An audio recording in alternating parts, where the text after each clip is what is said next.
Hey, what's going on, you guys? It's your man James, aka JP, back again with another toy room review. Today we're taking a look at the Fast and the Furious, Furious 7, Brian's Toyota Supra, or Paul Walker, whatever you want to go by, but same person.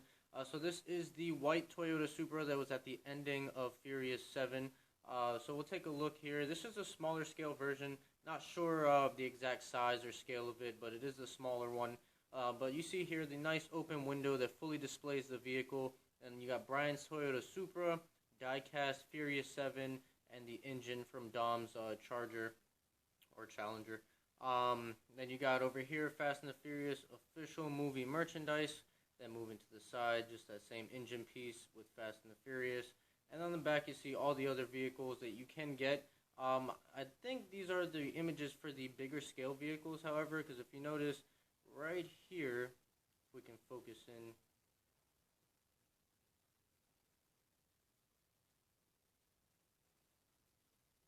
so you can see a more detailed version with nicer and different rims and everything than actually what comes on here. These are more of like a cheaper end style. But yeah, you see all the other vehicles. I've already taken a look at this one, so if you haven't seen that, the link will be down below to that video. And I'm still on the hunt for the orange Supra, which I really, really want. And I want the bigger scale version of this, but since I could only find this version, I went ahead and picked it up anyways. I'm still on the hunt for the bigger scale version. But you see an overview of all the other cars. That you can pick up if you wanted to do so. Then on the side, we just get that same image as before, and then down here, nothing going on but some credits. And on the top, just an open window piece as well. So let's go ahead and get this car out of the packaging, which I know is going to take a while because they screw this thing in. So let me go get a screwdriver, and we'll take a closer look at this vehicle.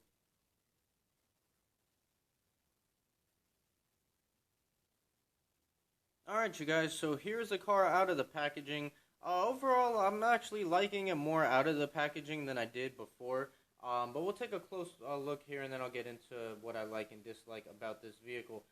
If this will focus in, because it is all white with this white background. So we'll see how good we can get these details to come out. If not, I'll have to go ahead and try something different. Alright, so coming along the side here, it's just all white, and you got, the door handle details and everything like that. The windows are down, and they're stuck in that position.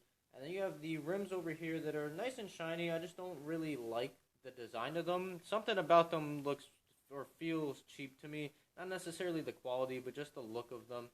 Not really digging these rims. But you got that, and then moving on to the front part of the car here. Overall, really, really nice detail. I mean, you got that signature Toyota Supra look going on to it. So you can see that right there. You got the front bumper with the front lip and the headlights. And whatever this is, this little, I guess, like peg that plugs in place, kind of looks like there would be some LED lights or some function there. But no, nothing, just plain headlights. You got the nice Toyota logo right there. And moving on to the side right here, basically same exact thing that we saw before, so nothing new there. And then going to the back of the car, you see Furious 7 on the license plate, and you got the third brake light along with the tail lights over here. And you can even see the Toyota and the Supra logo and everything like that in there. So that's really great attention to detail. What I really like, and I don't know if you guys can really make this out, if you look at the exhaust pipe, which I don't know how good the camera is going to pick up, but it's actually tilted to the left, which is really, really good attention to detail. A lot of people, street racers, like to mount their exhaust to the side, and that's what they did here. You can see on the bottom how they did that. So that's really, really great attention to detail. And then on the undercarriage, just nothing special, just a plain black plastic. The rest of the car is die-cast, and the doors do open up, so you get that, and you get that. And the inside is just plain black, really no detail to show off. Really nothing going on in there besides just plain black. Now, with this smaller scale vehicle, you do lose some stuff. The hood cannot open, for instance, and the trunk cannot open. So you lose that feature with this smaller scale vehicle. But overall, it's a really nice vehicle for the size. I mean, here it is in hand, so it basically fits in the palm of my hand. But yeah, overall, I mean, I'm liking it more out of the packaging. But again, I don't like these wheels or these rims right here, and I don't know, I prefer the bigger scale vehicle. And for a comparison, let's go ahead and bring out the Nissan Skyline that I have in the bigger scale to compare to this.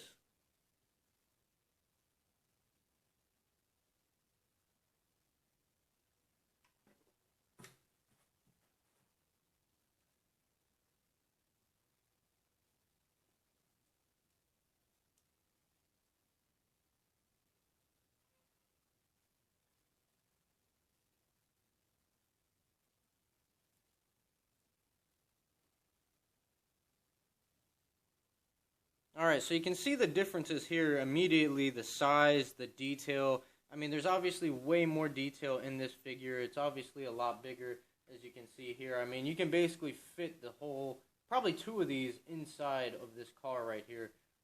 So, I mean, overall, I feel like the detail on this is just way nicer. You get the opening trunk, you got the opening hood, the opening doors, the nicer style rims over here. So, you know, I definitely do prefer this car. I prefer this car in general, but I do prefer this scale way more than I do this one. But this is a nice little piece to have, and it'll make like a good desk toy or something like that. So, you know, it's still a great piece. I'm still just on the lookout for the bigger scale version.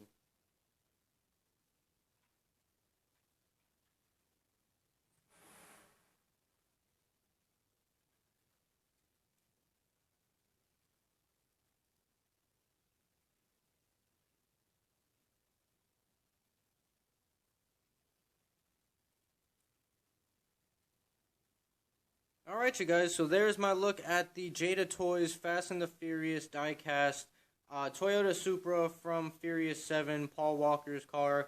That whole tribute they did to him at the end of the movie was very touching, so it was only fitting that I get this car. Definitely still going to try and get the bigger scale one, like I said earlier, but this is still a great piece to have. I recommend picking this one up as long as the orange Supra and, of course, the Skyline that I mentioned earlier, and whatever scale you can find them, because either way, they're still great pieces to have, and they've been pretty hard to find, to be quite honest with you. I found this at Target randomly, and I had to pick it up. I've been looking for it forever. So, yeah, anyways, that's my review. Hope you guys enjoyed this video. If you did, be sure to like, comment, and subscribe, and as always, I will see you guys next time.